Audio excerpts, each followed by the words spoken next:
లడ్డూలో తిరుపతి లడ్డూలో పరమ పవిత్రంగా పూజించి ప్రతి ఒక్కరూ హిందువులు కానీ మిగిలిన వాళ్ళు కూడా దైవంలాగా పూజించి తిరుపతి లడ్డుని ప్రసాదంలో వాడే నెయ్యిని కల్తీ అయిందని చెప్పేసి ఆ నెయ్యిలో జంతువుల కొవ్వు, పంది కొవ్వు, ఫిష్ ఆయిల్ కలిసిందని చెప్పేసి అసభ్య ప్రచారాలు చేస్తున్నారు.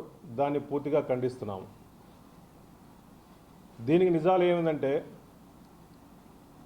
సుప్రీంకోర్టు గైడ్లైన్స్ ప్రకారం సిబిఐ కానీ సిట్ కానీ ఈ రాష్ట్రంలో జరిగిన నెయ్యి విషయంలో ఎంక్వైరీ చేయగా ఇది పూర్తిగా ఈ రిపోర్ట్లు మేము తయారు చేసింది కాదు, సిట్ వాళ్ళు కోర్టుకు ప్రొడ్యూస్ చేసిన కాగితాలు పూర్తిగా.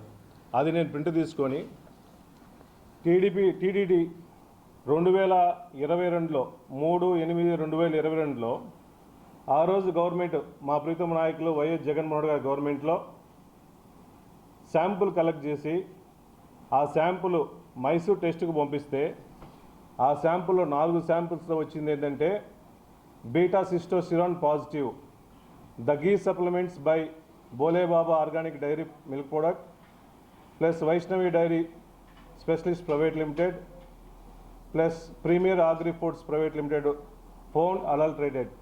Presence of beta sitosterol indicates adulteration of vegetable oil. Adulteration of vegetable oil. ఈ రిపోర్ట్లో మా గవర్నమెంట్లో ఉన్న శాంపుల్ పంపించిన రిపోర్టు మీరు బయట తీసి పెట్టింది. దీంట్లో ఎక్కడైనా జంతు కొవ్వు కానీ, ఫిష్ ఆయిల్ కానీ, పంది కొవ్వు కానీ ఎక్కడైనా కలిసిన రిపోర్టు దీంట్లో లేదు.